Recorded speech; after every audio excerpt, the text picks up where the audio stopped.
What is going on, Sourdough Squad? We got Jason Aponte back in the building after a beautiful dub. Jason, I'm starting to feel like we might be a little bit of a good luck charm because I think we started doing the State of the Franchise episodes every Wednesday, I think around the Colts game, And right? that was after the Colts game. After the After Colts the game. Colts game. Since then, the 49ers have now won 4 of their last 5, most recently against the Vikings. How you feeling today, my guy?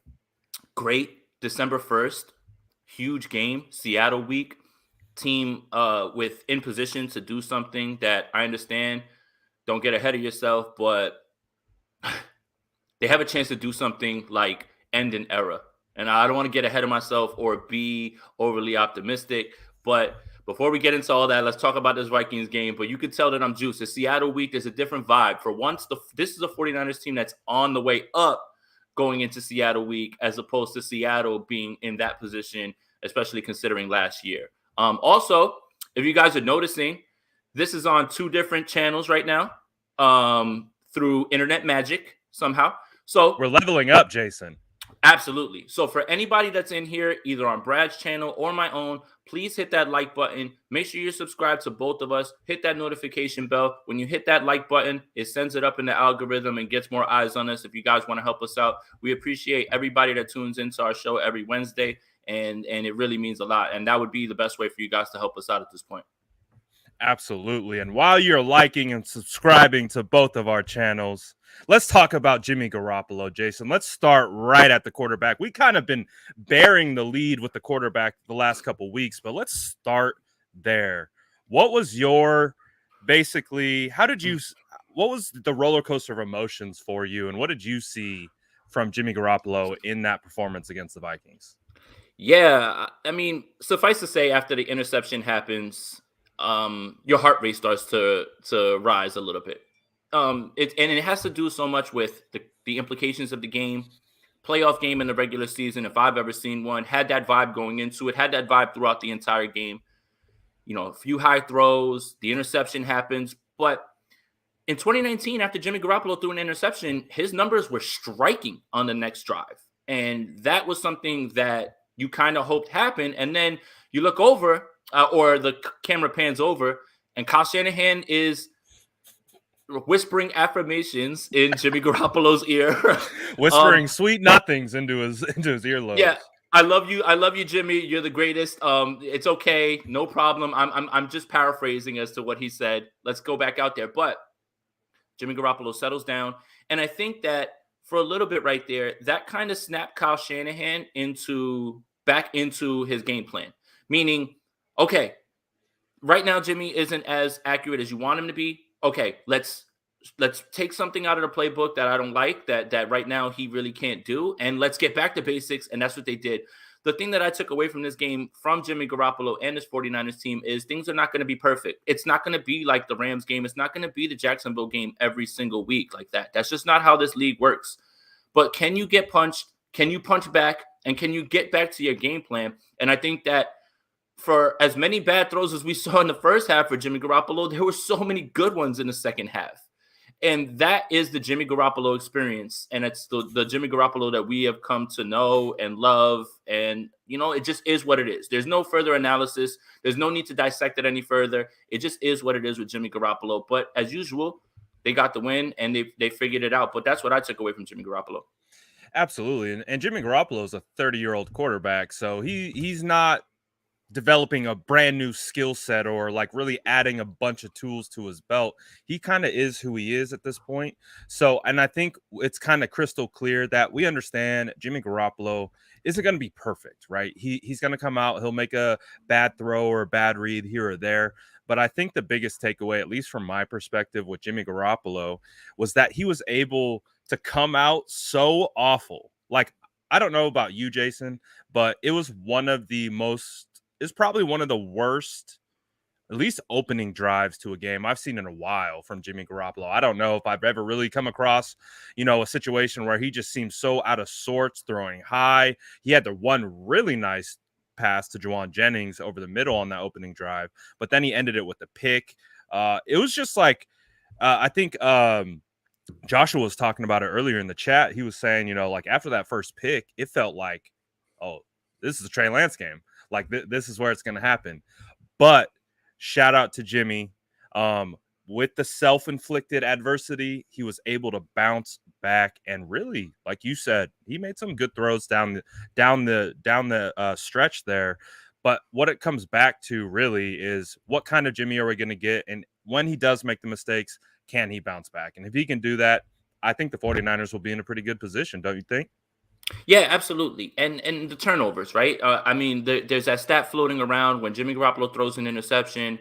The 49ers haven't won a game until this past Sunday, which I think that was a little bit of a misleading stat because the one game in Arizona, he threw an interception when the game was over. So it's not like that turnover was the reason they lost. So that's why that stat is a little bit skewed in my eyes. Like you can't just like blindly look at that number and say, well, look at this and look at that. No, that was in the fourth quarter. That game was well in hand. That wasn't the reason they lost. So, I mean, everything deserves its context. But, yeah, you're absolutely right. As much as we dislike the whole 2019 vibes, everything like that, all that stuff, at this point, it's starting to feel more and more like that in the way of Jimmy being asked to just manage the game, operate the offense efficiently. And if he's going to be that guy that he was in 2019, like he is right now lately on third down, and after interceptions, then I can live with that, especially since the defense has been playing very well, but is not nearly as dominant as it was in 2019. So I think that is the portion of it that you should really focus on. Not the one turnover. It's that he needs to be even better than he was in 2019 because that defense is nowhere near as dominant. And you saw glimpses of it in 2019 down the stretch when the defense lost D Ford for stretches and other players. And he was able to win games with his offense, as opposed to just relying on the defense. So it's starting to feel a little bit like that. You don't want to get too carried away because it's a small sample size, but that is the stuff that 2019 vibes. That's kind of where they're getting back to at this point. Absolutely. And I want to ask you this question because as one of the founders, Jason, of Only Shans, I need you to be able to preface to the audience what Kyle Shanahan is doing, how he's doing it, and is Shan back? Is he back in his bag? What are your thoughts on the coaching staff? Because the coaching staff came under massive fire amidst the losing streak, and we understand why. It comes with the territory. But now with this 3-game win streak, 4 of the last 5, what is your takeaway of the coaching staff, specifically offensively? Back to basics more than anything with Kyle right now. And I want to cite a particular situation with another team, another great play designer and play caller. His name's Andy Reid. And what I want to preface this on is saying play callers get into funks. It happens. Every single one. Every single one. There he is, head of the sprint right option analytics department, man. Don't let him start dropping stats. But what I want to preface this on and say is this. Play callers sometimes get into funks. Sometimes you start to outsmart yourself. Sometimes you start to think that you can do things and you push the limitations of your roster, right? Your offensive pieces. So here's what I'm going to point to. Andy Reid and Kareem Hunt's rookie year, offense comes out blazing the first 4 or 5 weeks, right? Kareem Hunt is destroying defenses. This is with Alex Smith under helm. Well, you get to the middle of the season and that offense starts to kind of sputter around a little bit, right? The play calling isn't there. They're not getting the ball to Kareem Hunt as much. Andy Reid passes off the play calling duty to a young man at the time named Matt Nagy. And Matt Nagy jumpstarts the offense again. Now, I'm not saying that Kyle Shanahan needs to turn this over because there is nobody to turn this over to. But what I'm saying is that even your favorite play callers, your favorite play designers, they get into funk sometimes. Now, whether that's they're outsmarting themselves because of the fronts they're seeing or they're just not getting back to basics, it happens. Right now, Kyle Shanahan is putting his team in positions to succeed all across the board. His wide receivers, his linemen, his quarterback, his running back. Everybody's in position to succeed. And also this whole hold the ball away from everybody, it's to not expose your defense and that secondary to being on the field for too long. So right now, Kyle Shanahan has gotten back to basics, and right now he is coaching to his team's strengths. And that is the sign of a good coach. That is the portion that I have back in the bag when you say that. It's not necessarily the play calls or the design, but it's understanding not the limitations, but playing to your team's strengths on both sides of the ball. And I think that that's what he's doing right now. As far as DeMeco, man, the thing that got me so hyped, man, was when after Azeez Al-Shaair gets that interception, you watch the all 22 and watch. Oh, just put your eyes on DeMeco. DeMeco's running to the end zone. It looked like he was about to go take the picture with them after the interception. He was so hyped. I love it, man. And this feels like a guy who's hitting his stride, who is coaching for his guys and coaching through them, meaning he's seen what Azeez Al-Shaair has been doing. He's seen how hard he's working. And for him to get that turnover, he was just as excited as any player, man. I haven't seen DeMeco that hyped this entire time that he's been a defensive coordinator. So right now, things are clicking. And the guys are playing for their coaches, and the coaches are putting them in good spots to succeed. It's all you can ask for at this point. Absolutely. And that's a very natural transition. And let's get right into it. Let's talk about Azeez Al-Shaair. Both you and I were super high on Azeez going into camp. He got hurt early in camp. The whole time we were there, we didn't even get to see our boy even perform because he was hurt the entirety of training camp. But I think we're starting to see, you just hit on the coach and his reactions. The 49ers posted a great mic'd up of Fred Warner, and you're seeing Fred Warner's interactions with Azeez Al-Shaair and just how the team is responding to Azeez. Is Azeez Al-Shaair the best defender on the 49ers defense right now? It's close. Outside of Nick Bosa. I was going to say, it's close. Outside it's close. of Nick Bosa. It's close between three guys. It's Bosa, it's him, it's Jimmy Ward. But here's the beauty of it. 3 levels. 3 levels, 3 different levels. You could pick any one of those, and I wouldn't argue, point. Right? And that's amazing. Right now, what Azeez Al-Shaair is doing is all based on the work that he's putting in and improving on things. That interception is more growth than anything. That's what had me excited. The one thing that you could point to and say, okay, Azeez needs to fix is man coverage.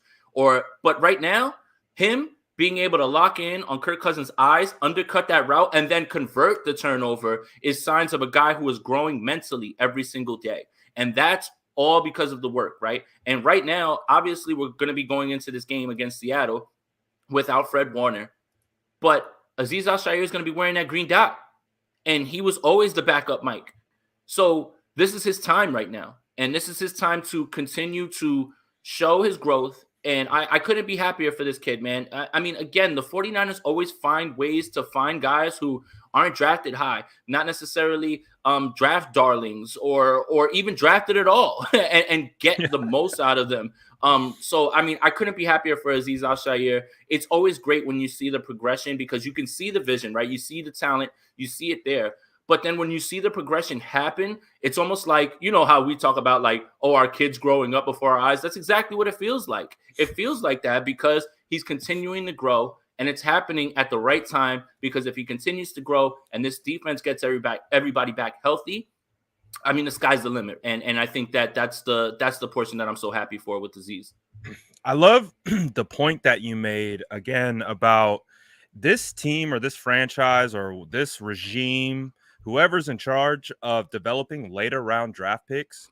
It's pretty phenomenal because if you start to go through the list, K'Waun Williams, who's been one of the best slot corners throughout the majority of his career, undrafted free agent.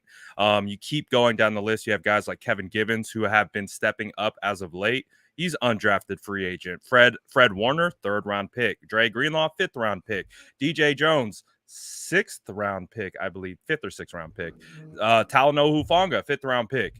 You have Emmanuel Mosley, who's been balling out as well. Oh, yeah. He is undrafted free agent. So you got like a big portion of this defense are guys that are found later on down in the draft, of course, being headlined by guys like Nick Bosa, Arik Armstead with the high draft capital, Jimmy Ward too.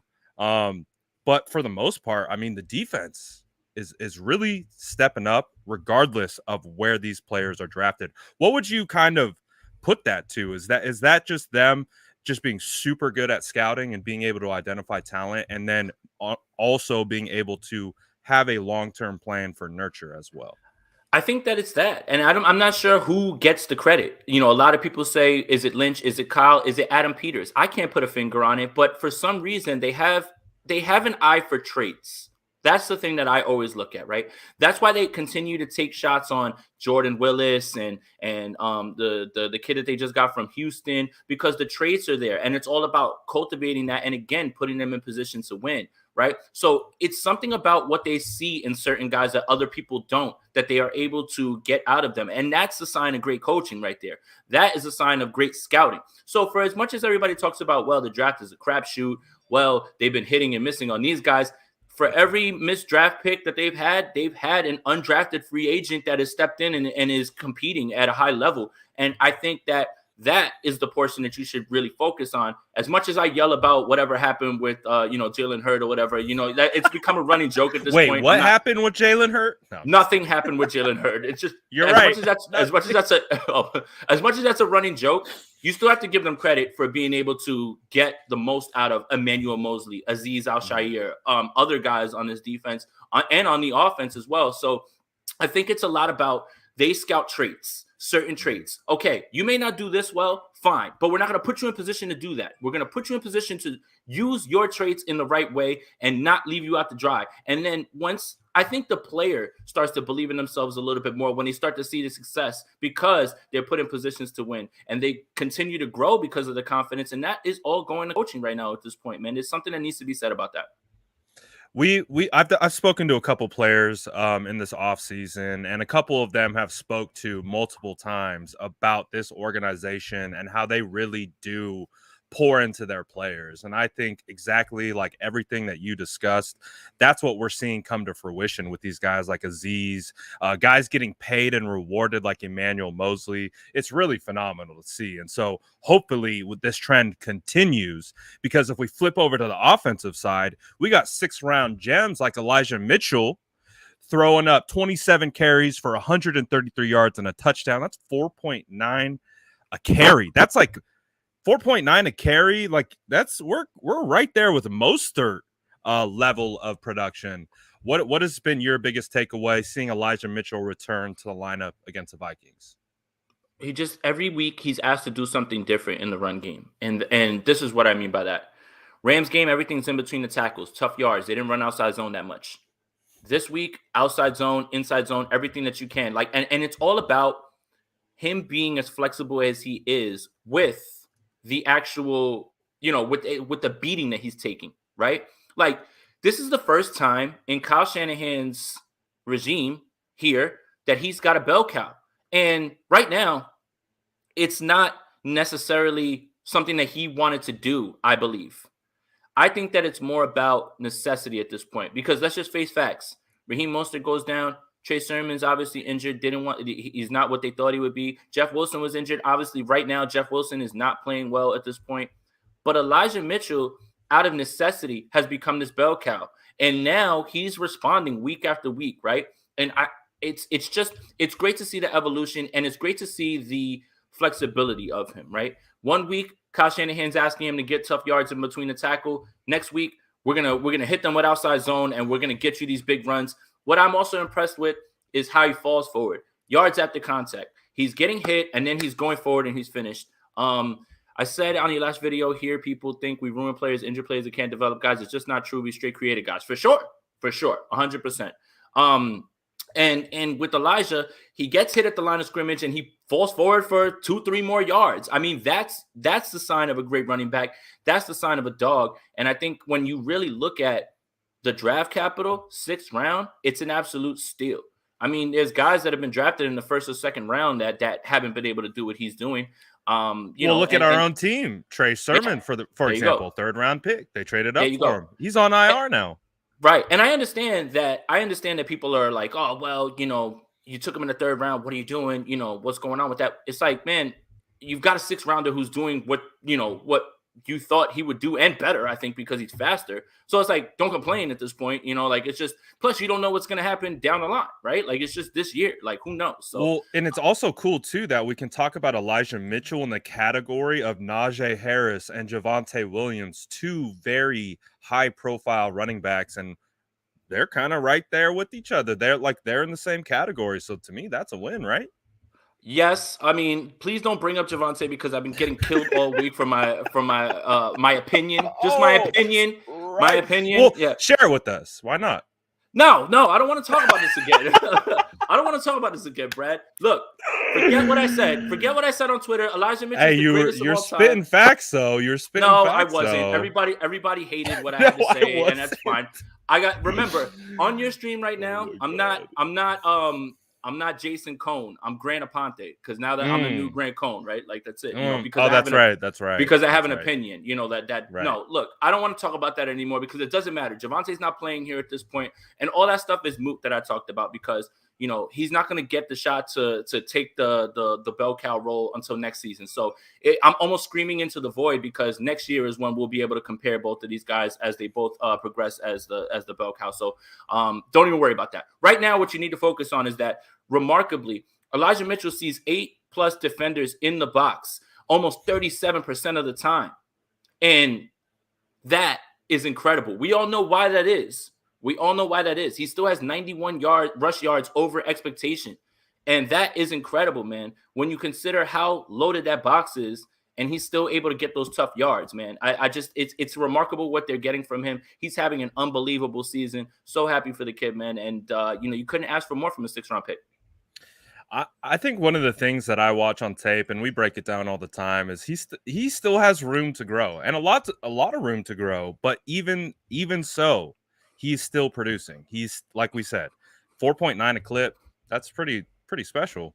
And that's even with some of maybe taking the wrong read here or there. But once that fully blossoms, Elijah Mitchell could really be a stud. So I'm really excited about that. What are your thoughts about the Trey Sermon injury? Just quickly, what did you kind of take away from that? I mean, it seems like when Kyle's asking more of players and you're not playing, you get put on special teams. So you can show that hustle, that tenacity that he's looking for. And unfortunately, he got injured, and that's not what you want to see at all. So, I mean, hopefully he rests up and he gets better. But it's funny because when guys are, whatever, not the doghouse, we don't have to talk about that. What I mean, is when Kyle is trying to get more out of them, he usually puts people on special teams. So you can show, all right, you're not going to help on offense right now because you're not where we're at. Go help us on special teams. Go make a tackle down the field. Go block somebody on a punt return or something like that. And that's the sort of thing. It's like you still have to find a way to keep your players engaged. And you still have to find a way to draw whatever you're trying to draw out of them. And he tries to do that in special teams. Unfortunately, it ended up with Trey Sermon injuring his ankle, and he'll be out a little while. So hopefully next year he can get right, because I think that he would be a fit, especially if what we think is going to happen with this offensive line on the right side when they move to more of a power running, with Trey Lance under center. So he can be very valuable next season. And the idea of having 2 cost-friendly deals for rookie running backs between him and Elijah Mitchell, that's something that 49er fans should be excited about, because how I'm in the firm camp of don't pay running backs a second contract. Look at the examples. The Panthers, right? Right. Ask the Panthers. Ask Alvin Kamara just got injured. He's been injured a little bit, dinged up. Dalvin Cook's injured again, and he got paid. So there's examples of it. Great players, no doubt. But unfortunately, just because of how demanding this running back position is, signing those running backs to a big contract usually doesn't go the way that you want it to go. So unless you're a freak like Adrian Peterson, who's going to play, by the way, just signed by the Seattle Seahawks and added to the practice squad. So I guess we could talk about that. He definitely won't be playing on Sunday, I don't think. Not that I was worried or anything like that, but I'm just saying, we're talking about unicorns when we're talking about guys who get second and third contracts in this league at the running back position. It just doesn't happen very much. So when you have 2 cost-friendly running backs that you drafted and you develop, that is a feather in your cap if you're the 49ers. Absolutely. Why don't you drop? We'll get to you. We'll come back to you, Jamaican boy.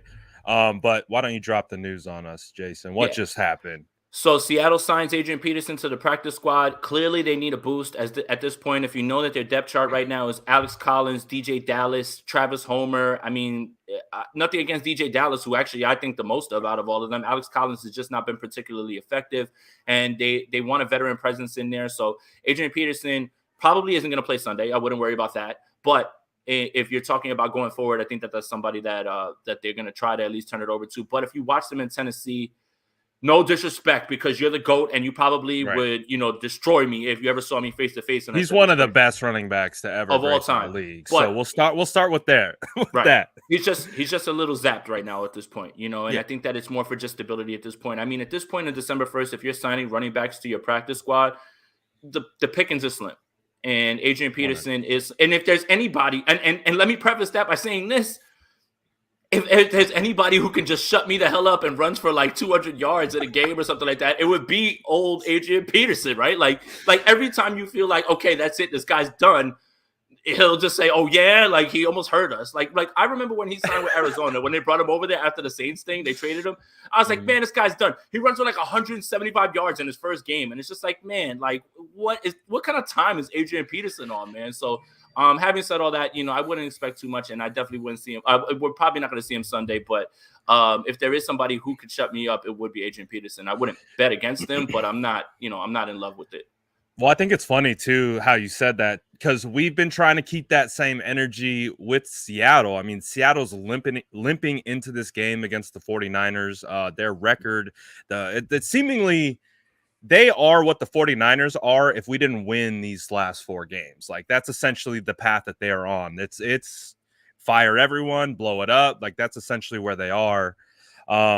But we always talk about it. It's the Seattle Seahawks, and they have our number. They've had the 49ers number for a better part of a decade. They got us this year. They shouldn't have, just based on their overall talent level. So we don't expect Adrian Peterson, like you said. He probably doesn't even play or suit up, but it would be hilarious and typical Seahawks fashion for them to suit up Adrian Peterson and him to go for 100 or something crazy like that. We're going to knock on wood and 20, 100 and 2 touchdowns confirmed. Sourdough Sam, right? Jamaican boy. So we were talking about just a little bit about how the 49ers have been really good at finding late round talent. He says, yeah, we get great talent later on in the draft, but it's a problem that we don't apply the same knowledge or philosophy in the early rounds. And we won't go crazy because draft season's coming up and we are going to be absolutely in love with draft season. We're going Mobile, let's go. But really quickly, what is your kind of thought process from a, high level view? The problem is that I don't know who's making what picks. And I don't think anybody does, right? So it's hard to assign blame or praise, right? Like, this is a Kyle pick. That was a John pick. That's an Adam Peters pick. We don't know for sure until somebody writes the book on this 49ers tenure, like whoever it is, like similar to what Robert Griffin is doing with the Washington book. We're never really going to find out. So for me, it's a little bit harder to assign blame. I have my thoughts on who certain players, like Deebo, that's a Kyle pick. Jalen Hurd, that was a Kyle pick. He coached both of them at the Senior Bowl. They were both there, like that. Those are Kyle picks, right? But then the other ones, I guess the Solomon Thomas one, you could say that's John Lynch. But yeah, I mean, it's hard to figure out who exactly is identifying these later round gems, these undrafted free agents, what traits they're exactly looking for when they're looking at those guys. So I guess that's all I have to say about that, if I even said anything at all.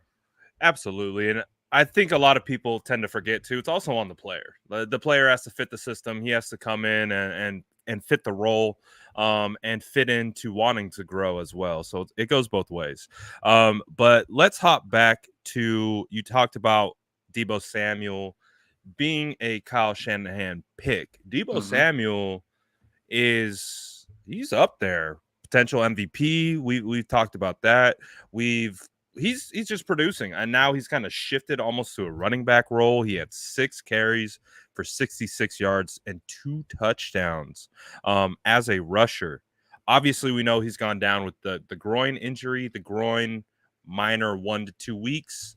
What are your thoughts on Deebo Samuel's performance, the injury, and his overall impact to the team in 2021? I think that the fact that you've seen back-to-back weeks him be the second leading rusher behind Elijah Mitchell goes to show you what I was talking about, why Elijah Mitchell is getting so much work. It's just right now, Jeff Wilson isn't producing at the clip. Obviously, Jermichael Hasty looks like he might play.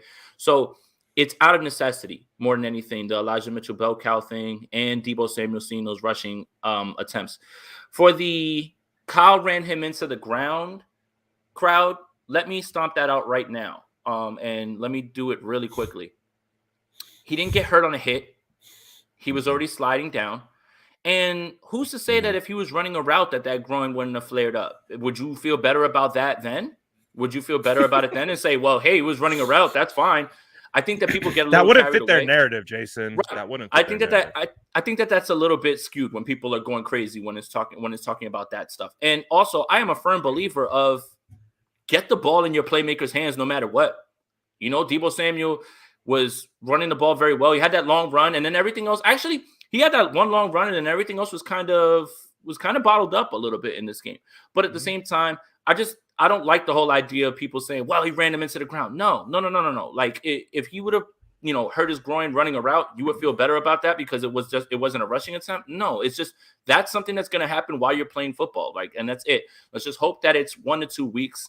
In terms of going forward, the Seattle game is going to have to be a big game for Brandon Ayuk, George Kittle, and Elijah Mitchell. It's going to have to be on their hands. And Jimmy Garoppolo is going to have to do more this week. You have to. I don't think that you can realistically say that you're going to be able to run the ball 40 times this week. I really don't think so at this point. I expect the Seattle Seahawks to play their best game of the season somehow just because that's how it works. Doesn't matter what they've done for 10 straight weeks. This is the week that Seattle's going to empty the clip. They're going to empty the bag because they feel the same exact thing. That stadium is going to be loud. They don't want the 49ers to end this era. They know what's right in front of them. I guarantee you that they're going to come out and play well. And I hope I'm wrong. I hope the 49ers win this game 31-10 or something like that. I hope I'm wrong.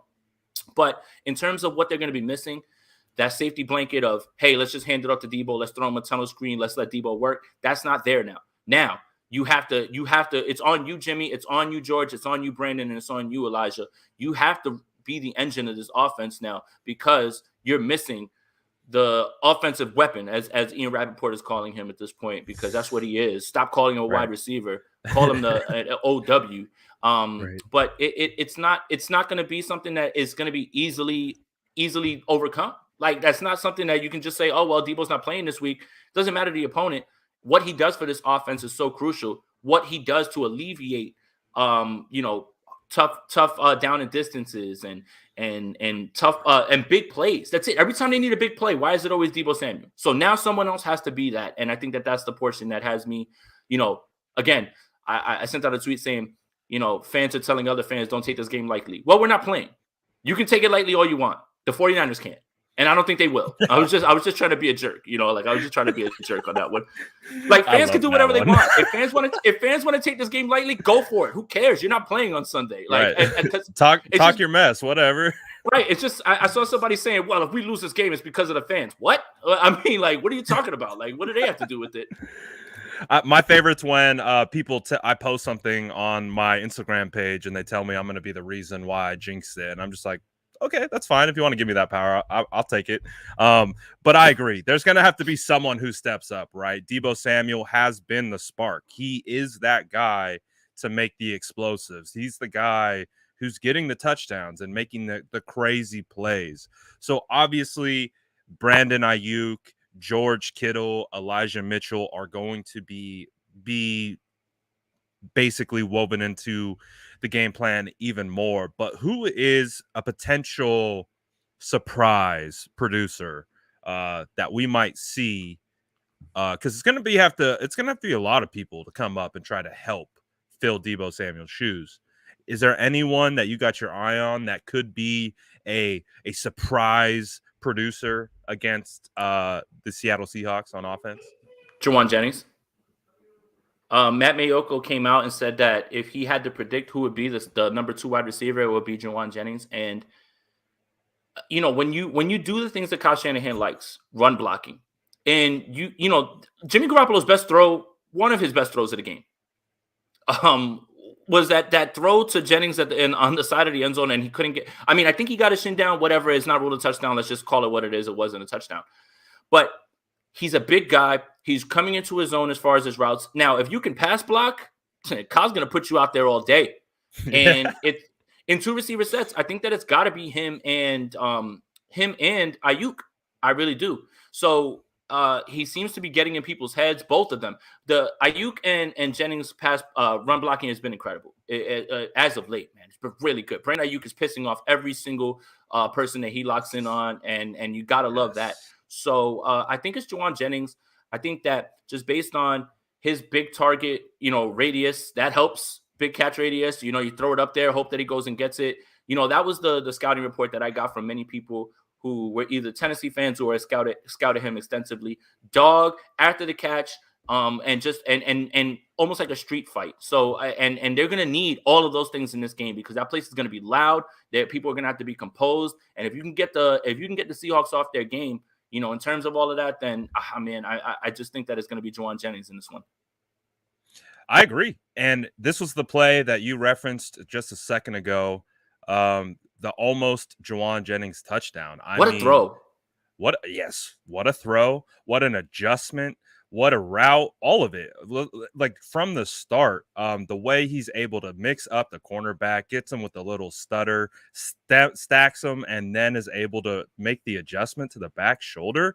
And come on, that was so freaking close, man. It was Just so give him the damn touchdown. Close. Just give it to him.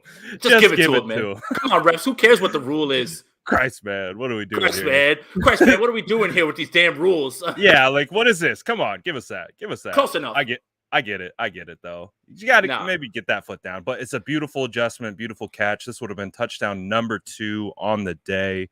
So I agree. I agree too. I think Juwan Jennings is the guy to step in. He, like you mentioned, he's one of the best blocking wide receivers that we have on the roster. So we already know that's going to get him on the field as well. So hopefully he produces. Maybe we finally see Trent Sherfield. Who knows? We saw Trent Sherfield this game.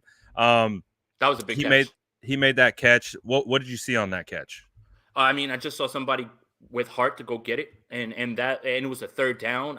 That's it more than anything. Sometimes it is mind over matter, and it is the person who wants it more. And I hate all those coaching cliches, man, but it's true right there. Like, who wants it more? And he wanted it more right there. And I think that I'm not certain if Deebo was already hurt in that game, but for me, that felt like a guy who realized, okay, I can snatch some playing time now. I can step up right now, and this is my shot. So all of those things combined, it was a tough throw. Give Jimmy Garoppolo some damn credit, man. In the end of that game, in the third or fourth quarter, he had guys in his lap. He had guys in his lap, and he stood in there and was throwing the ball, man, and slinging that thing, man. Give that man some credit, man. You can say one thing about his limitations and also praise him, and both can be true, man. But Jimmy Garoppolo, man, he had guys in his face, and he made some throws in this game, man. Just be objective. It's like, don't let your feelings as to whatever it is you think should be going on cloud what's objectively right in front of you. And he made some throws in this game, man. But I felt like Trent Sherfield was trying to seize his opportunity. This is the best way I could put it right there. He was like, that was that lose yourself 8 Mile moment, like, go get it on third down, and it was a big conversion, and he got it. Mom spaghetti, all that. The 8 Mile moment. I freaking love the reference. That's so fire. It's so damn good. I do want to pull up, though, since we are talking about Juwan and we are talking about Jimmy in the same breath. Let's show the touchdown. Might as well, right? Because I think we can see a little bit more of this. We can get a little bit more. Like, one of the things that, we were talking about objectively viewing Jimmy.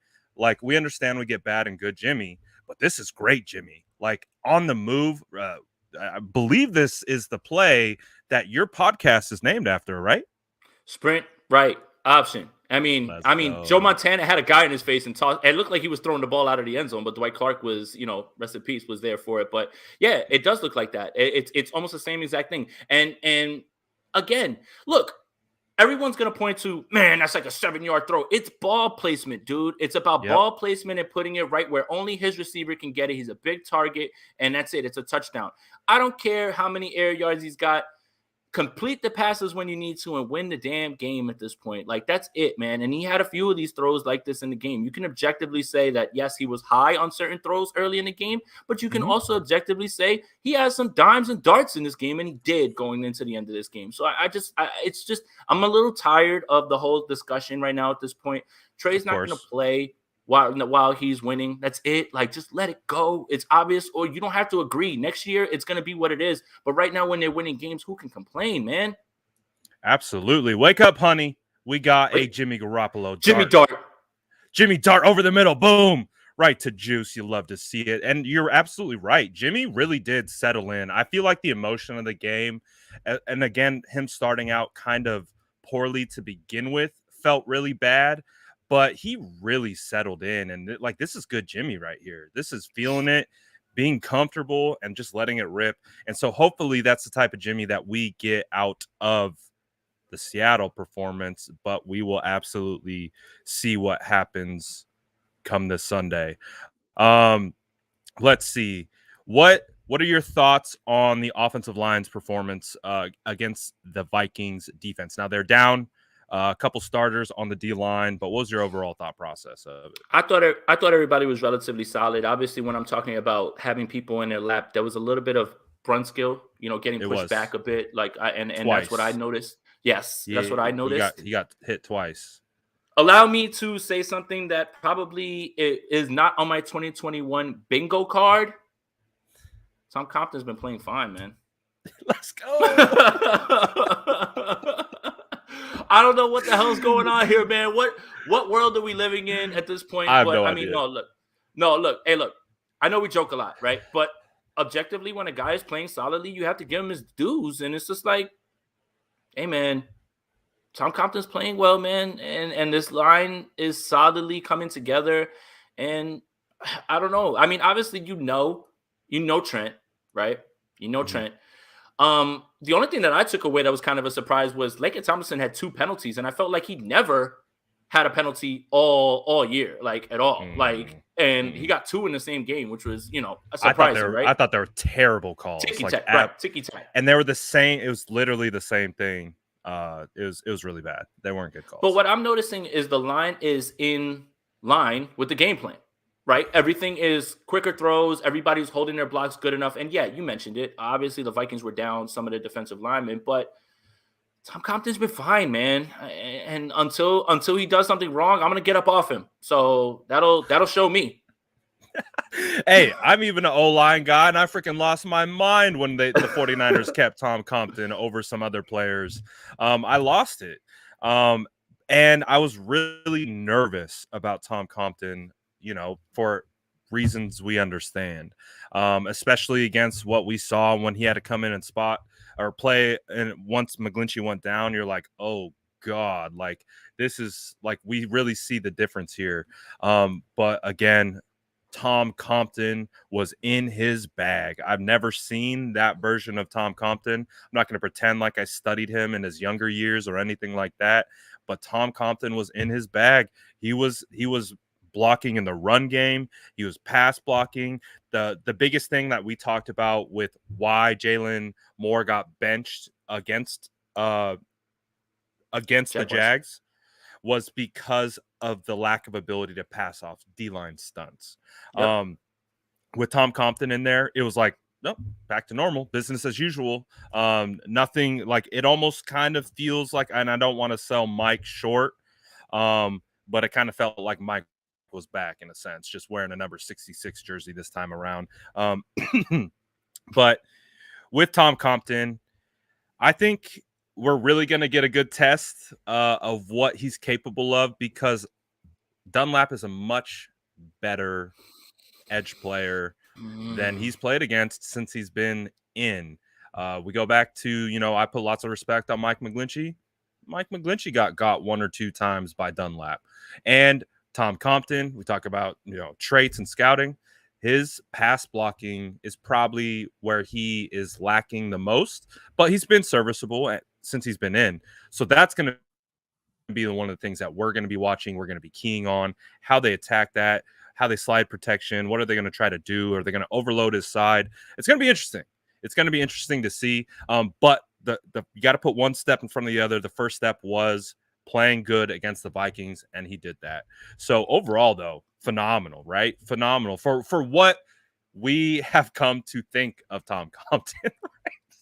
Right. And you know what? Don't discount cohesiveness across the line in terms of Of course. those stunts and everything as well too. Traits are one thing, but the smarts, right? Offensive linemen have to be the smartest people on the field, and being able to recognize who's going to take who and pass them off and everything as well too. Don't discount that. And that's it, man. Like I think that that's another reason that we talked about it, or Kyle talked about it. That's it. More advanced analytics right there from Jesse. Is Kyle Shanahan talks about him being a coach on the offensive line, and sometimes you can win with your mind as opposed to your traits. If you're in position, you understand leverages and you understand what guys are trying to do in front of you, and you're able to pass them off, and you're able to put and then again behind him, Kyle Shanahan's not calling deep shots. Everybody wants all these deep shots. The ball's got to get out fast. You don't want to have them out there on an island. So again, you have to. Everything needs its context, and it all goes back to Jimmy Garoppolo. Everything needs its context in terms of what you can do, what you can get away with in terms of the defense that's in front of you and your offensive line, and not putting them in bad positions. So I think that all of that is contextualized when we talk about how solidly Tom Compton has played. That's it. That's all and that's it. It's objective. Like, you can't really say anything more than that. Now, whether that'll continue or not, that's completely up in the air. But as of right now, you have to give the man his props, man. And I definitely have to eat a bunch of crow. Absolutely. And I'm fine for it. I'm absolutely fine for it. I like being wrong about things like that. Yeah, absolutely. Like, oh, damn, you performed and I thought you weren't. Like, hell yeah, let's go. Like, I have no problems with that. Let's talk about Trent Williams real quick. I feel like we would be remiss if we didn't. What have you continued to see from Trent Williams? What are your just overall thoughts on the man, the myth, the legend, Trent Williams? Thank goodness for you, Trent. And I wanted to point something out because it's really interesting, and I tweeted about it yesterday. We heap all this praise on Azeez Al-Shaair, right? And he was one of the lowest graded PFF players this week, right? PFF had him, but what do your eyes tell you, right? Exactly. But in the same breath, when it's Trent and he's 99.1, that matches up with the eyes, and that fits the narrative. So we push that. So like it's weird, right? Like it's weird, right? Because we're like, oh, look at Trent's PFF grade, 99.999. Who cares about PFF? We're like propping it up. We're like, look. And even me, I'm like, I don't believe in PFF O-line grades, but look. Right, and then who cares about PFF? What the hell do they know? Look at what they're grading Azeez Al-Shaair. It's like, we can't have it both ways, guys. But I think that further pushes the reason that PFF is very subjective. And I broke it down because I had a little bit of experience trying to get my foot in the door at PFF. I got a chance to get into their grading system and understand how it works. It's very much subjective, guys. It very much is. But in this case, eyes, PFF grade line up the same. Trent's just a joy to watch. You never hear his name called. And if you want to have some fun after the game, because I know you're all watching the quarterback, where the ball is going, everything, it's very hard to watch Trent and do all those things, especially when you're watching the game live. But when you go back, just watch Trent's reps and just watch him manhandle giant men, and it's a joy, man. You'll just sit there laughing. Like, here's a drinking game. Take a shot every time he puts a lineman on his back, and it's dangerous. That's very dangerous. You might get alcohol poisoning. I played a drinking game of take a shot every time someone does the gritty, and by the second half, I was blind.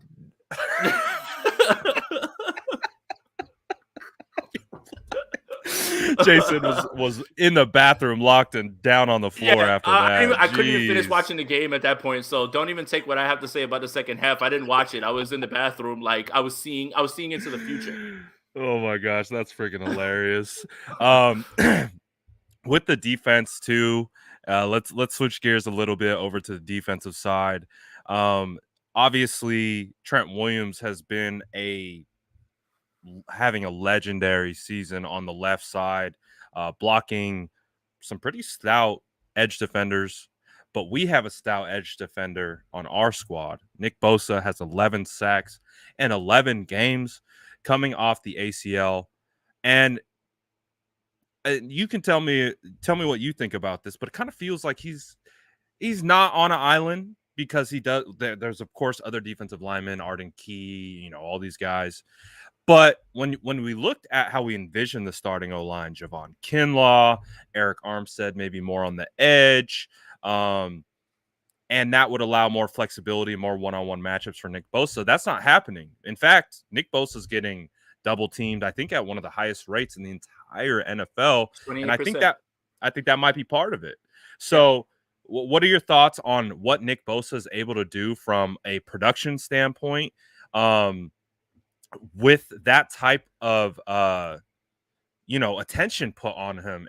And shout out Bernard Book, says Let's Brad go, and Bernard. Jason. You Appreciate you, both man. are awesome with the great topics on YouTube. We really appreciate it. Thank you so much, my guy. On that note, what are we thinking about Nick Bosa, Jason? He's not even all the way back yet. And I think that there's still more to unlock with Nick right now. And I think that's the scary part, right? And you mentioned it. We thought the whole idea was, okay, Bosa gets all this attention, other guys will unlock based on that, right? They're gonna get advantageous one-on-ones. That's not necessarily happening right now. Also, shout out Kevin Givens, bro. Mm-hmm. Let's go, my boy. That was a big play in that game as well, too. I wanted to make sure that we did not miss out to praise him because that was a very big play in the game. But in terms of Nick Bosa, man, what else can you say about this kid? 11 sacks, how many tackles for loss, double teamed at an enormous rate, and still is impacting the game.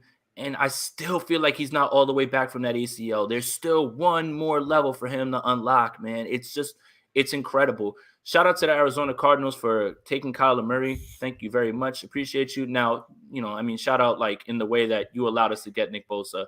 Not shout out that you got him because he's going to be a problem for a bunch of years. But I just 49er fans are so blessed right now. There is a legit case that the 49ers have 3 players that are the best at their position, right? Trent Williams at tackle. You can make the argument for George Kittle at tight end. You can make the argument for Nick Bosa. I personally don't think Nick Bosa is the best right now, but it's hard to argue against it if someone wants to. And that's just my opinion. I think that, obviously Myles Garrett right now, what he's doing is just, it's ridiculous.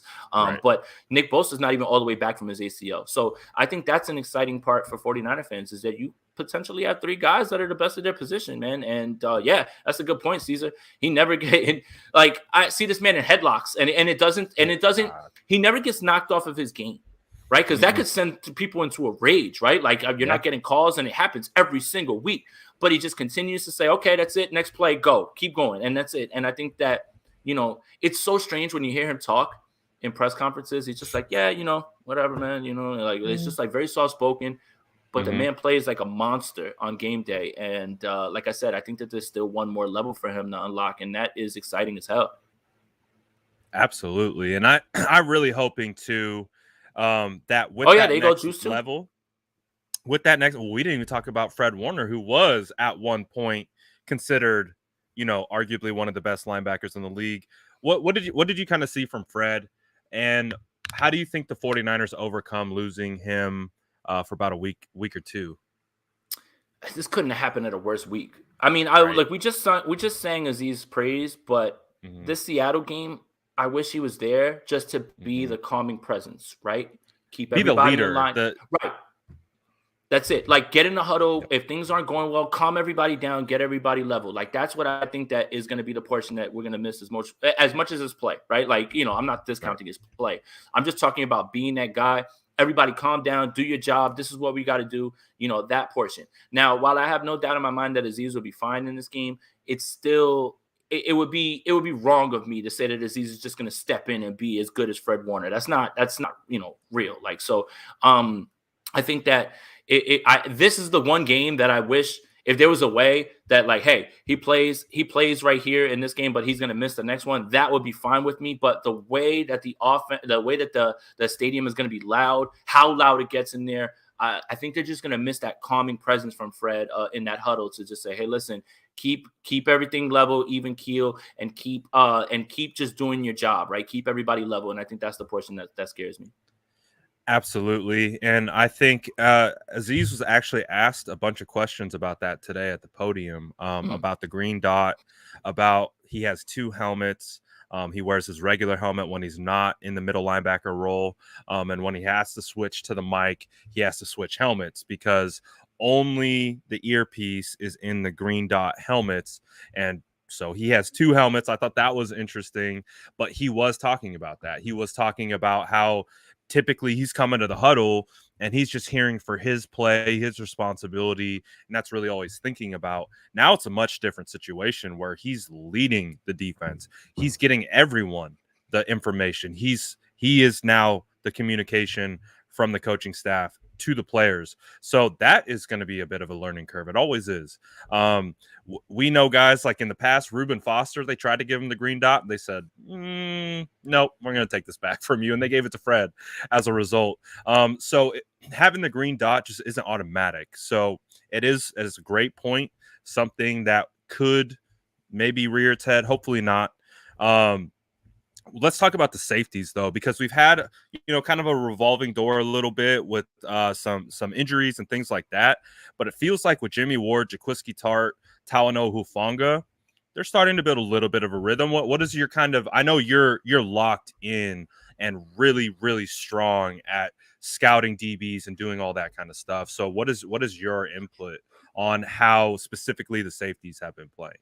Yeah, a little bit shocked to see Hufanga in single high, especially on that second Adam Thielen touchdown. But again, that's a Yeah. rookie that's learning, and this is gonna be his position next season, I believe. Love Tart, but I just don't think that he comes back next year. So he has to learn a little bit more. But he was a little bit out of sorts on that play, kind of just covering grass, and that touchdown. Give credit to Adam Thielen and Kirk Cousins for realizing that they have that great rapport. Thielen's route was going to the pylon, and when he saw Hufanga float too far over, he cut his route Mm-hmm. back, and Kirk saw it, and he put it on him for an easy touchdown, right? So that's the thing. It's just, again, much of what single high is and much of what Hufanga has to do is, because you don't have closing speed to get back or move as fast, you have to be able to recognize the coverages, and that's all going to come with time. And he's great with playing with instinct, right? And look, with Ward, obviously you don't have to worry about him. Tart's snaps were a little bit dialed back in this game. They definitely wanted to get Hufanga on the field in this game. So here's the thing, man. I think that this week you're going to see all three of them because it's going to have to happen. Marcel Harris is still in concussion protocol, I believe. Mm-hmm. Obviously, it sounds like Drake Greenlaw is not going to play in this game. So Hufanga is going to get put in a position where he's going to get the play closer to the line of scrimmage in a linebacker position, probably that will spot, and he's going to be able to get downhill and just react, right? Because again, with all of those other things, that'll come with time. That'll come with time Right. in the film room. That'll come with mental reps. That'll come with just seeing it in the game and seeing the speed and understanding coverages. That's all going to come with time. But right now, I think that this is going to be a really big Hufanga game because he's not going to have to be in those positions, and he's just going to be the guy who's going to get to explode on ball carriers and explode on plays that right over the middle of the field where he can Right. get there and make pass breakups. So I think that this is going to be a game where you're going to see Hufanga have an impact because he's much more effective right now in his development closer to the line of scrimmage. And I think that he's going to have to be somebody who they rely on in that way because, nothing against DFF, but, it doesn't Right. feel good right now in that linebacker Right. room. So I think Hufanga is going to have a chance right now to have his mark on this game. And I think that he will. And I'm excited for that because when Dre Greenlaw went down with the injury, which is unfortunate, I think he's going to be out for 1 or 2 weeks. I don't know if it's too serious.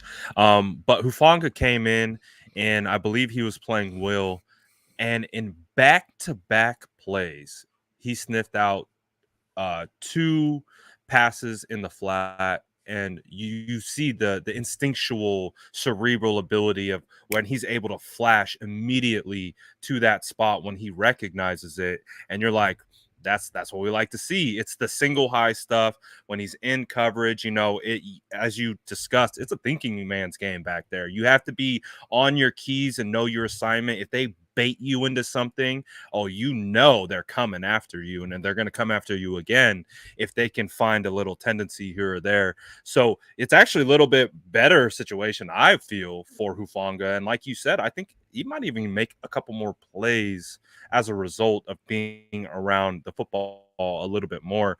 So I'm excited to see how that plays out. I really am. I think he's going to do pretty well at the linebacker spot. I hope that's the case for the game. Do you think Marcel Harris is going to get the bump up in front of DFF? It depends. It depends on what starts to happen in this game, right? Like if the 49ers have problems stuffing the run, I think that might be where you see him, but if it's a little bit more of they're getting hit by Lockett, you're gonna kind of need that backup speed that at least Harris can bring there at that position. So I think that it really is going to depend on his game flow here, what you're going to see. In my eyes, they'll probably start with Harris there just because he has experience in the system and there's somebody that he can try to get to. But I think that if one thing starts to fail in front of the other, that's when you'll see people switch around. So I don't know what to say at this point. I think that it's really just going to depend on what Seattle is doing well and what the defense is doing well as to who's going to be playing more. Absolutely. I agree. So we're coming towards the end. If you guys do want to drop any questions in the chat, go ahead and do that. We'll try to get some of your input and takes or questions or commentary onto the stream as well. But before we do so, I've been saving it for the end. Uh-oh. My favorite player on the team, Mm-hmm. Josh Norman. Mm-hmm. What do you think about him? Hey, man, look. This is a give and take situation, right? And we talked about it with Trevon Diggs. Trevon Diggs takes the ball away, but Trevon Diggs also gives up a lot of yards and penalties. So let me give you a scenario. Trevon Diggs gets beat, and and whoever he's the receiver, he catches the ball, puts them at the 1, right? And then the next play, they try Trevon Diggs again, and he jumps the route, and he picks it off, and he takes it back to the crib. Are you just as upset with what he gave up and what he gives? And I think that's the give and take that the 49ers are allowing to happen with Josh Norman. It's not my way to do it, but then again, what the hell do I know? Because I'm not a coach, right? But, here's my fear. This is my biggest fear. Is that there's going to be a game. Hopefully it's not this week, and hopefully it never happens. Jason, just shut the hell up, right? Don't put this into the stratosphere or anything like that, right? But there's going to be a game where he's either getting beat and constantly getting penalties or just getting beat over the top, and he doesn't get one of those those fumble pop-outs. And you're just watching him get beat and beat and beat. I don't want that to happen again. So it's the give and take at this point. You're obviously, sometimes he goes rogue on his coverages. There's switch offs and he just does whatever the hell he wants. He held Justin Jefferson and Justin Jefferson still baked him. And then, he gets that punch out, but the 49ers don't get it. So it's give and take, man. And you're playing with fire, I feel like, more than anything at this point. But it hasn't reared its ugly head yet. I hope it doesn't.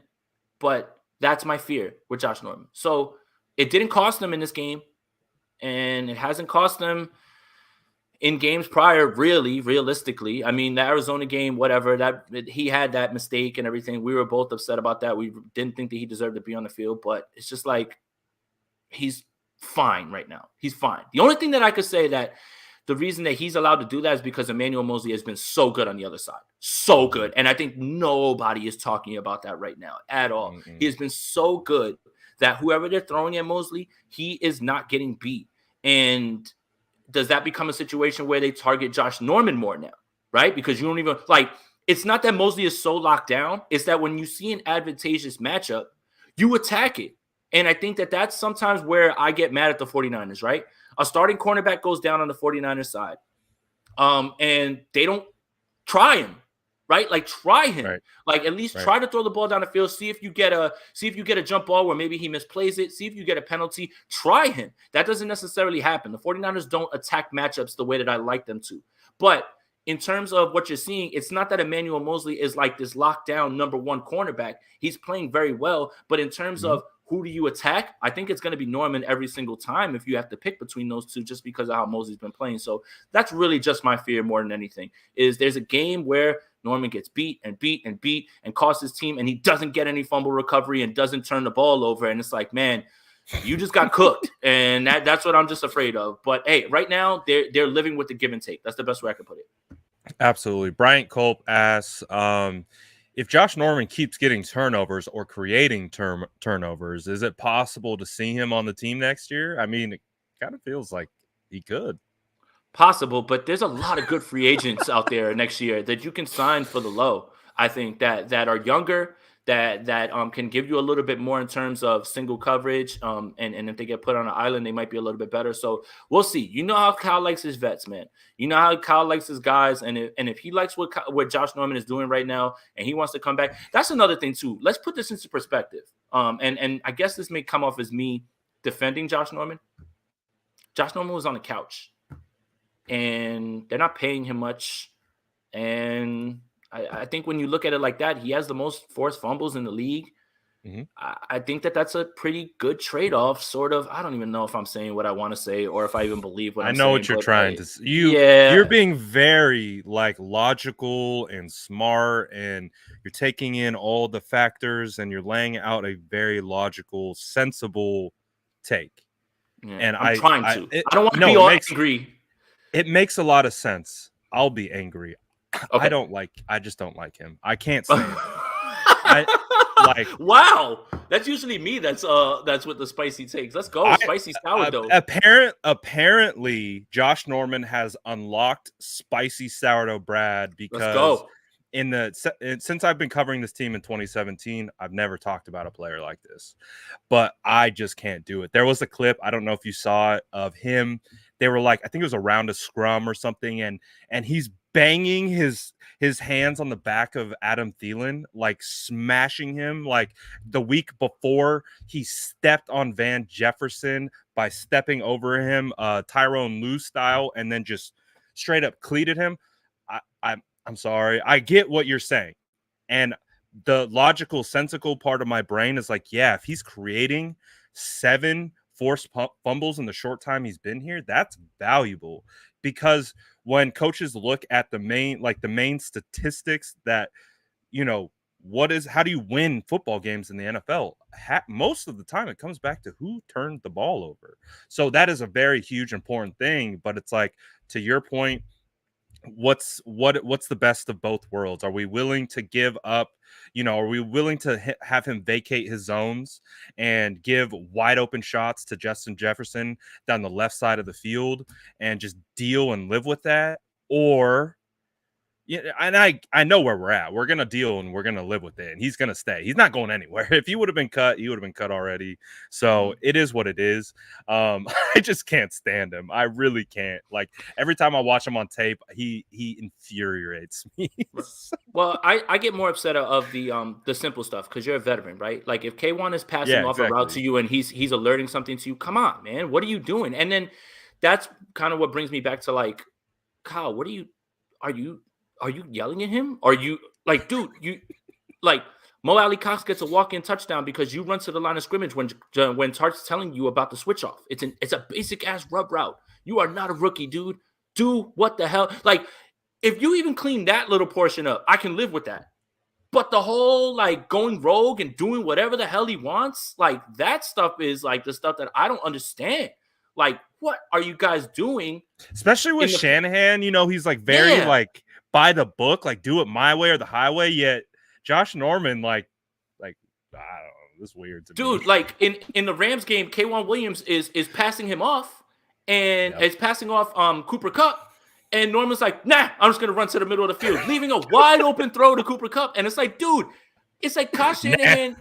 Kyle Shanahan is yelling at Brandon Ayuk, run faster in practice. And this man is literally blowing assignments and just doing whatever he wants. And Kyle's just like, nah, that's cool, man. He's going to punch the ball out soon. I know. I'm dying. You got my face as red as a freaking strawberry, man. Like, you're 100% right. It's just wild. Like, it's wild. You're going to get me getting all, look at me. I'm all sourdough, spicy sourdough right now. Whoa! Go. I don't get spicy because the 49ers are winning. Go. Oh, my gosh. Yeah, I'm just going to take it all out on Josh Norman. But in all seriousness, like, I think I get pissed off with the ancillary moves, like the after the fact things. I know, and some of the things like you talked about, like just the simple disregard for playing the technique. And you're just like, just play your technique and do your job, and we won't have any problems. I would be much better off with Josh Norman. So it is what it is.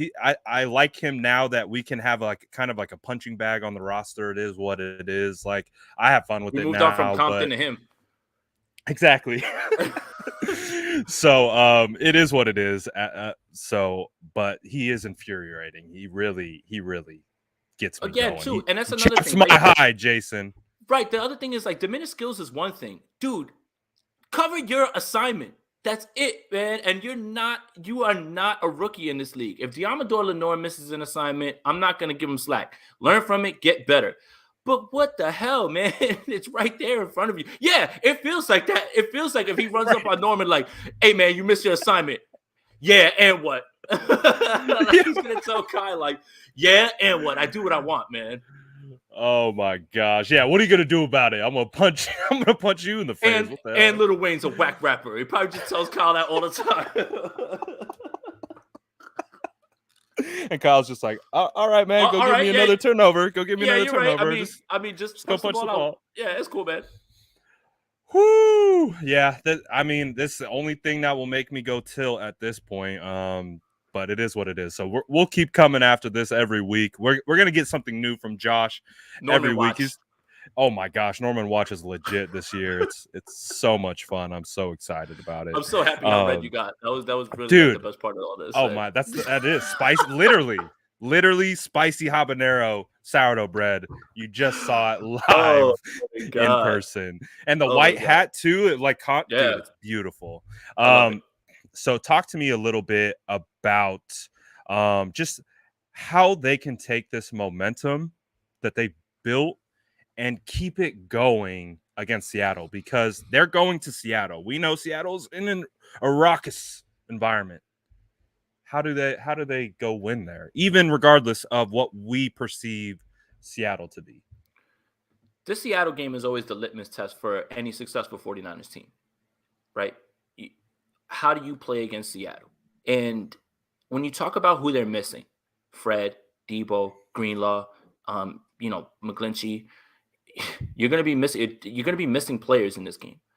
Somehow it feels like if the 49ers do what I think they're going to do and win this game, now the boogeyman in the closet is gone and you don't fear anything at this point now. Now it's almost like, all right, let's go back to 2019. Obviously, the last game of the season is the Seattle game. But you slay the boogeyman, and I think every single 49er fan in the world feels like, okay, now this is special. Because now, who are you afraid of?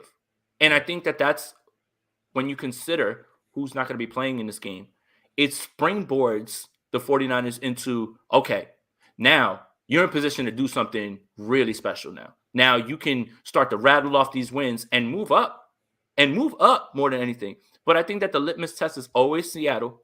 How do you go up there? Seattle's a house of horrors.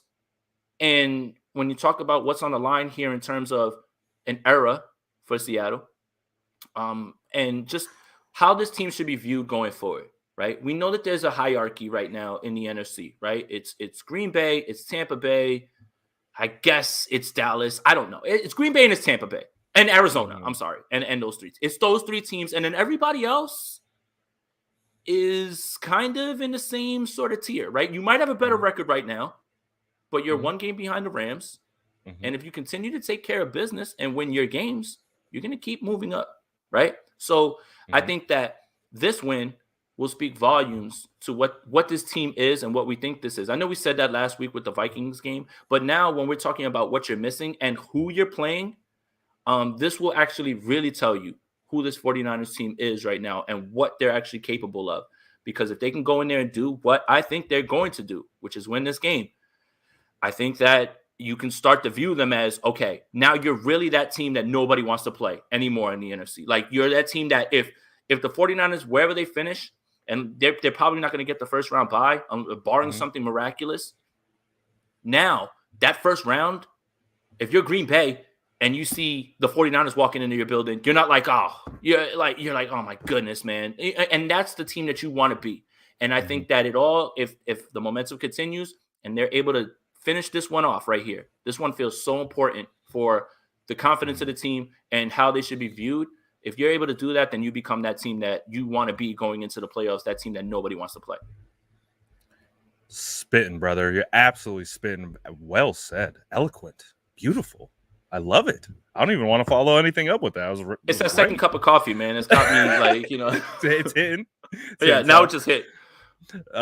So I mean, honestly, I agree. I think everything you just said is absolutely right. And what is your take on kind of Russell Wilson right now? Is are they, because I want you to hit a little bit more on the like tip of the dysfunction that they are heading against. And I really think, and to your point, this could be a springboard for Seattle either way. Now they might not be going to the playoffs this year, but they would love nothing more than to destroy our hopes of the playoffs and make it really difficult for us. We know what the rivalry is. I think it's the toughest rivalry in our division in regards to fans versus fans, players versus fans, things like that. Like we get up for that rivalry for sure. So what do you think is going on with Russ? Do you think it's like a situation between him and the coach? Things aren't jiving.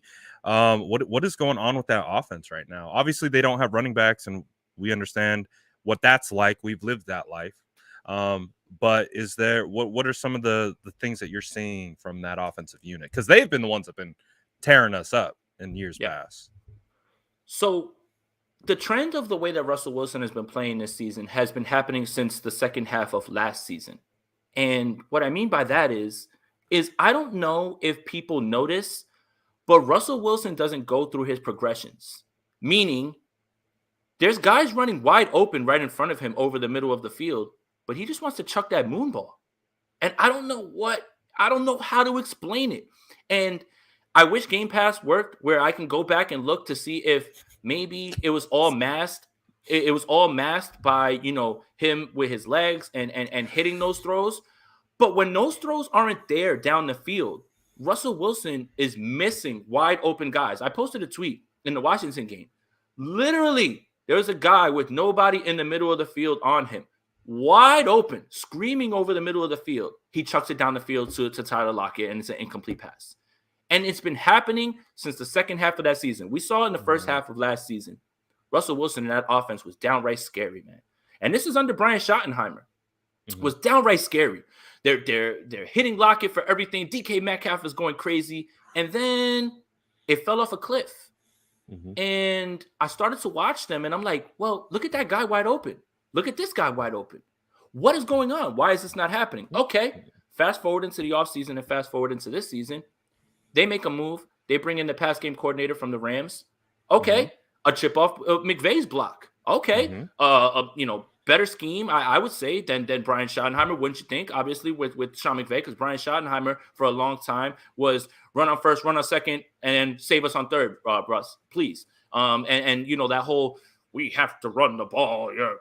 Yeah, that doesn't work when you're not running the ball effectively. Okay, so like the 49ers can get away with that because they run the ball effectively. You can't get away with that because you're not running it as effectively. You're being saved by Russell Wilson's miraculous plays. I see a trend, and I don't see anybody else talking about it, right? Because he's been great for so long, but has he always been this guy? And it's been masked a little bit by the fact that he's made some of these amazing plays. I correct me if I'm wrong, Brad. I cannot recall a quarterback in recent memory that can be god awful for 3.5 quarters, and then all of a sudden on the last drive, miraculously win the game because he's still hung around. They're still in the game, and you saw it on Monday. This is the best part. He was awful. They tied the record for 3 and outs in a row, their own record for 3 and outs in a row. But with 2 minutes left in that game, what person didn't say Russ is about to take this down the field and score a touchdown? And what did he do? Boom, boom, boom, touchdown. And you're like, there it is. And somehow he gets to hang around. And he was awful for the entire game. Look, the NFC Championship game against the Green Bay Packers. Awful. 4 interceptions. Awful. If that was Jimmy Garoppolo, they'd be trying to run his ass out of town. Bounce here. Onside kick there. 2 drives. A miraculous 2-point conversion.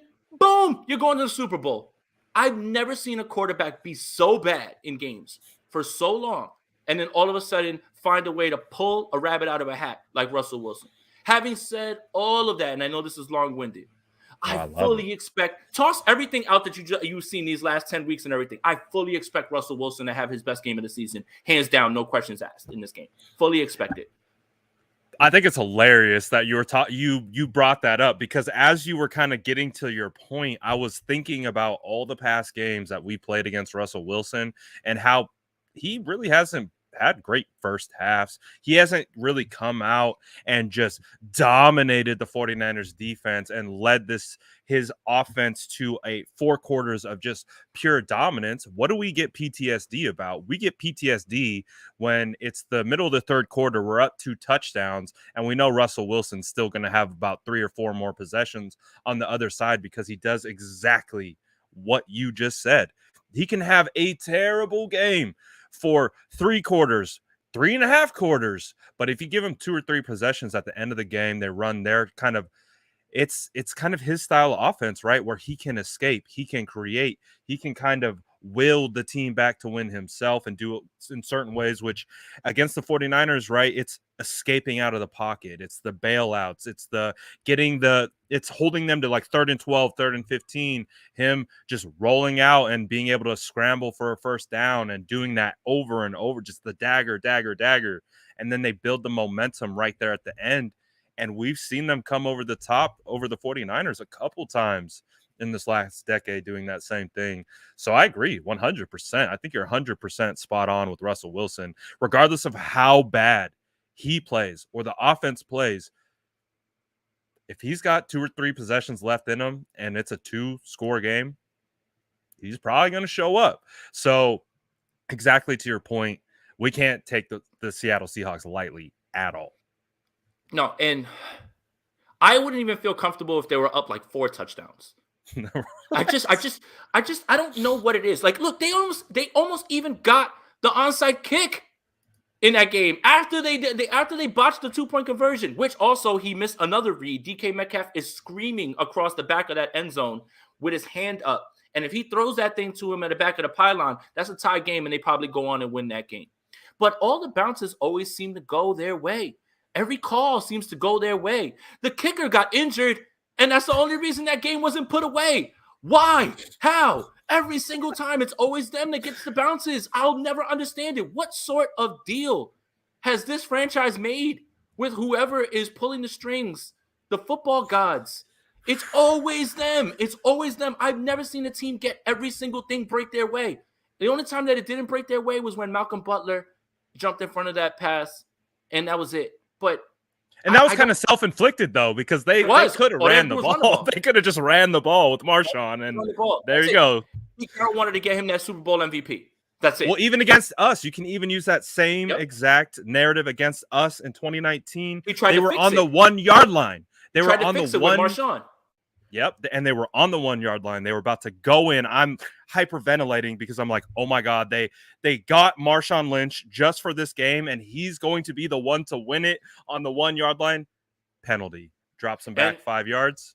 That's Pete Carroll trying to right. That's Pete trying to right his wrongs. Like that's that movie moment of like the spotlight comes on Marshawn and he comes running out and then he finishes. Well, guess what? You botched it, and that's your fault. But yeah, I don't get it, man. I don't get it. I've never seen anybody have every single thing break their way. And why is it? What deal did they make? What football god do they pray to? Goodness gracious. Maybe it's not a god. Maybe it's not a god. Maybe I mean, are you praying to Johnny Unitas every single night? I don't get it, man. Like, what is going on? And it's just, it almost happened again on Monday. And again, as bad as he played that entire game, when he got that ball with 2 minutes left, I literally remember scrolling through the timeline. Oh, here we go. Everyone was like, oh, here we go. And then they scored, and everybody was like, of course. So it's just that he's the boogeyman. He's Michael Myers. After you think the movie's over, he breaks through the door one more time. It's literally, we have to finish this. I don't want any more of this. Send him to the AFC so you don't have to see him or that chewing gum coach anymore. End it. Sweep the leg, Johnny. And that's the point. The 49ers are in a position kind of similar. If we want to bring up even some more history, we dropped back, I think it was 2014, that lovely Raiders game where we went into that knowing like we got to win this game, or if we don't win this game, we're in some serious trouble. So I think it's kind of like that for them. Obviously, the records is in our favor, but that's the type of desperation they're up against. At the end of the day, these guys are professionals and they're going to show up. So it's going to be really interesting to see what we get. Hopefully, the trend continues, right, of this team and how they're performing. And I'm just really excited to see. I'm like this close from hopping on a plane and driving up to Seattle, or flying up to Seattle to go this game. I was going it's to been too, pulling me all year, and I don't know why it keeps pulling me. And I almost want to do it. We'll see. It's gonna be a last minute thing. You got some friends in Seattle. Akash, Niners Nation, shout Oh out to yeah, him, and yep. Rich Madrid also. Oh, So yeah. So let's if you want to go. get yelled at, about not watching the tape in person, that's your move right there to go do that. I might do that, and I might listen to Rich talk about how all the 49er.com videos that I post, and we'll go over that's a good great one too. detail about all no, those. seriously, if you want to find out the root of Russell Wilson not seeing open receivers and not going through his progressions, Rich was the one who actually put me onto it first, and he actually was the one who noticed it on the film of like guys screaming open over the middle of the field, and him just throwing that thing down the field and just not caring. Like, Tyler Lockett's down there somewhere, dude, and he just throwing it up there. So that would be something else that you could shout out. Rich Madrid, one of the biggest treasures on 49ers Twitter. Oh yes, 100%. Legend. That tweet that I sent out about him was actually factual. Like, he definitely does hate me. That made I was me bait and roll. switch. I was like, switch. I was expecting. I was like, oh, this is so sweet. Like, because I know you guys' relationships. I was like, oh, look at how. I was like, oh. The punchline at the end. So basically, to paraphrase. Paraphrase For anybody who didn't see it, I basically said that arguing with people on Twitter and differing football opinions have people hating people that they've never met or had conversations with. And I was like, for instance, I remember thinking that Rich Madrid hated me, and then after I spoke with him, I found out that he does indeed hate me. That was the punchline at the end. So good, because I wasn't expecting it's like, oh, we're like best friends now, like you, and I was like, nope, he still hates me, and I was just so on brand, so perfect. It was the bait and switch. It just hit me right in the funny bone. I fell out. I just saw too many arguments on a timeline, and I was like, all right, let's break this up with some humor.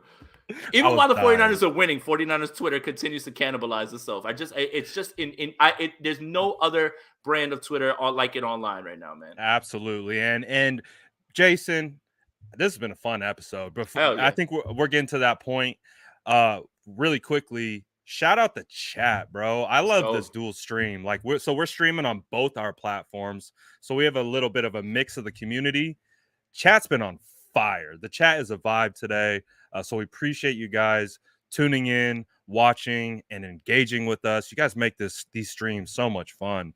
But to get some of this beautiful Twitter content, where do they follow you on Twitter? Where do they follow you on all the platforms? Where do they find Jason Aponte's content? Because you need to ingest this man's content. Yeah, appreciate you, Brad. Yeah, for more stupid bait and switch tweets like that, you can follow me on Twitter at Jason Aponte 2103. If you're on the stream right now and you're on Brad's channel and want to find out where I'm at, YouTube Jason Aponte, you can just look it up there. And if you're still here, please, it still helps, send a like to this video. It'll still send it up no matter what channel you're on. It helps us both out either way. Also, I guess I'll make the announcement here. I have started a Patreon page. I just don't know how to actually work it out, but there will be exclusive content on there just to give you a little bit of preview of what will be on there. Pre-recorded film breakdowns that won't be on YouTube that you'll only be able to get from there if you subscribe. Another tier package would be you get to sit on a Zoom and we'll go through film together. You can ask questions. We can teach a little bit. And then the highest level of packages are going to be exclusive podcast episodes that you'll only get on Patreon that you won't be able to get audio anywhere else or on YouTube. So just look out for that. I'll drop the link soon. And, for anybody who wants any of the 3 membership tiers, it would be greatly appreciated. And I'm ready to put in work and work with this community more because I'm just having a blast talking about football with you guys. That makes me hella happy because, again, Jason, this is what we're doing right now. We're working. Like, we're having fun, but we're working too.